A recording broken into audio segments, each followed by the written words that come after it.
Welcome back to Vismayam news 24. இன்றைய நாளுக்கான குவைத்தின் செய்திகளை பார்க்கலாம்.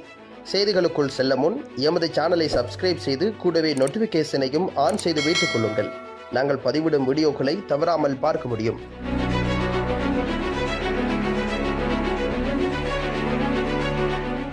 குவைத் இப்போது தவறான நடத்தை, மோசடி மற்றும் இரட்டை குடியுரிமை ஆகியவற்றுக்கான குடியுரிமையை ரத்து செய்கிறது. இரட்டை குடியுரிமை, மோசடி மற்றும் சிறப்பு பத்திரங்கள் தொடர்பான வழக்குகளில் குவைத் குடியுரிமையை இழப்பதற்கும் திரும்ப பெறுவதற்கும் ஒப்புதல் அளித்துள்ளதாக குடியுரிமை விசாரணைக்கான உச்சக்குழு இன்று அறிவித்துள்ளது.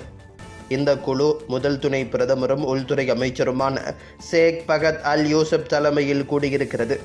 இந்த கூட்டத்தின் போது பொருந்தக்கூடிய சட்டங்கள் மற்றும் விதிமுறைகளின்படி குடியுரிமையை ரத்து செய்வதற்கான நடைமுறைகள் மற்றும் அளவுகோல்களை குழு மதிப்பாய்வு செய்திருக்கின்றது.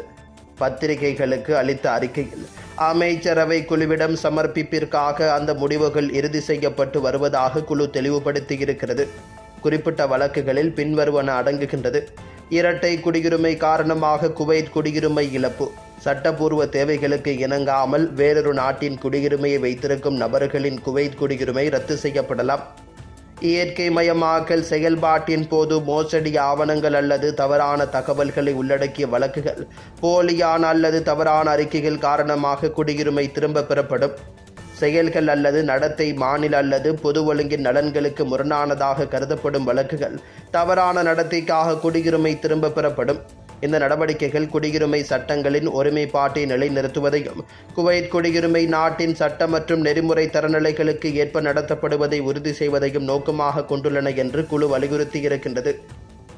மோசடி செய்ததாக கூறப்படும் குவைத்தின் நசாகா பொதுப்பணித்துறை அதிகாரிகளை வழக்குரைஞரிடம் ஒப்படைப்பு. ஊழல் தடுப்பு ஆணையம், பொதுப்பணி அமைச்சகத்தின் அல் அஸ்கல் மேற்பார்வையாளர் மற்றும் பிற அதிகாரிகளை மோசடி மற்றும் பொது நிதியை தவறாக பயன்படுத்துவதற்கு உதவியதாக சந்தேகத்தின் பேரில் பொது வழக்குரைஞரிடம் பரிந்துரைத்துள்ளதாக அறிவித்திருக்கின்றது. அதன் எக்ஸல கணக்கில் வெளியிடப்பட்ட ஒரு அறிக்கையில் ஊழல் வழக்குகள் தொடர்பாக அது பெறும் அனைத்து நம்பகமான தகவல்களையும் அறிக்கைகளையும் ஆய்வு செய்தல், ஆதாரங்களை சேகரித்தல் மற்றும் விசாரணை செய்தல் ஆகியவற்றில் அதன் தொடர்ச்சியான அர்ப்பணிப்பை நசாகா வலியுறுத்தியுள்ளது. சட்டம் மற்றும் நிர்வாக விதிமுறைகளால் கட்டளையிட்டபடி முழு பாதுகாப்பையும் இரகசியத்தன்மையையும் பெறுவதை உறுதி செய்து முக்கியமான தகவல்களை வழங்குவதில் தகவல் தெரிவிப்பவர்களின் பங்கையும் அதிகார சபை எடுத்து காட்டியிருக்கிறது. ஊழலை எதிர்த்து போராடுவதற்கும் பொது பொறுப்புணர்வை நிலைநிறுத்துவதற்கும் தேவையான அனைத்து சட்ட நடவடிக்கைகளையும் தொடர நசாகா தனது உறுதியை மீண்டும் வலியுறுத்தியிருக்கின்றது. குவைத்தின் புதிய மருந்து சட்டம் சைக்கோட்ரோபிக் மருந்துகளை தவறாக பயன்படுத்தும் மருத்துவர்களை குறிவைக்கிறது. சமீபத்தில் முடிவடைந்த வாராந்திர அமர்வில் போதைப் பொருள் மற்றும் சைக்கோட்ரோபிக் பொருட்களை எதிர்த்து போராடுவதற்கான வரைவு ஆணை சட்டத்தை அங்கீகரிப்பதற்கான அமைச்சரவையின் முடிவுக்கும் வரைவு மேதகு அமீர் ஷேக் மெசால் அல் அஹ்மத் அல் ஜாபர் அல் சபாவிடம் சமர்ப்பிக்கப்பட்டதற்கும் அதிகாரப்பூர்வ மற்றும் பொதுமக்கள் ஆதரவு அளித்த நிலையில் புதிய திருத்தங்களின் பகுப்பாய்வு சட்டமன்றம் போதைப் பொருள் கடத்தல்காரர்களுக்கு எதிராக கடுமையான சட்ட அணுகுமுறையை ஏற்றுக்கொண்டிருக்கின்றது. அதே நேரத்தில் பெரும்பாலும் சிகிச்சை தேவைப்படும் பயனர்களுக்கு சிகிச்சை மற்றும் மனிதாபிமான அணுகுமுறையை ஏற்றுக்கொண்டது என்பதை வெளிப்படுத்துகிறது. வரைவு ஆணை சட்டத்தில் மருந்துகள் மற்றும் சைக்கோட்ரோபிக் பொருட்களை எதிர்த்து போராடுவதில் தற்போதுள்ள சட்டங்களை மாற்றும் ஒரு ஒருங்கிணைந்த உரையை ஒன்றிணைத்து ஏற்றுவது அடங்குகின்றது. இதனால் விதிகளை ஒரு புதுப்பிக்கப்பட்ட சட்ட கட்டமைப்பில் ஒருங்கிணைக்கின்றது. புதிய வரைவு சட்டம் மருந்து சீட்டுகள் மற்றும் மருத்துவ அறிக்கைகளில் கடுமையான கட்டுப்பாடுகளை நிறுவுவதன் மூலம் மருத்துவ நோக்கங்களுக்காக சைக்கோட்ரோபிக் பொருட்களை பயன்படுத்துவது குறித்து மேற்பார்வையை வலுப்படுத்துகிறது. மருத்துவர்கள் செல்லுபடியாகும் மருத்துவ நியாயமின்றி சைக்கோட்ரோபிக் பொருட்களை பரிந்துரைப்பது இப்பொழுது தடை செய்யப்பட்டிருக்கின்றது. மருத்துவ அனுமதி இல்லாமல் இந்த பொருட்களை பரிந்துரைக்கும் எந்தவொரு மருத்துவருக்கு 3 ஆண்டுகள் வரை சிறை தண்டனை விதிக்கப்படும். மருந்தகங்கள் அதிக பொறுப்புடையவையாகும்.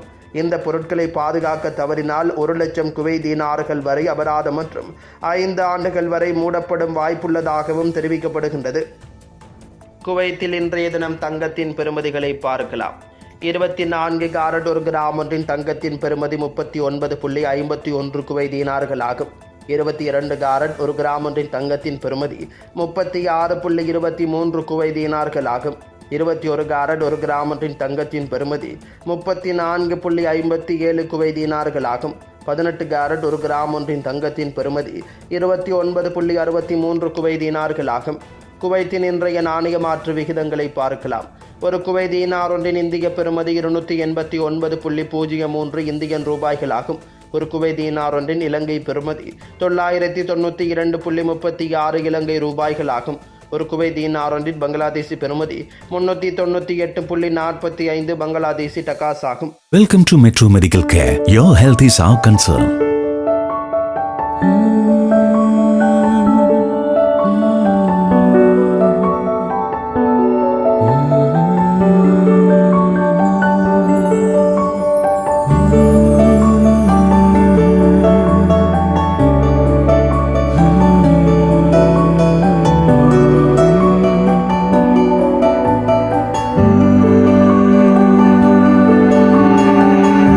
It's our policy at Metro Medical Care to provide you with the best care, concern and cure with the advanced facilities whether you can afford it or not.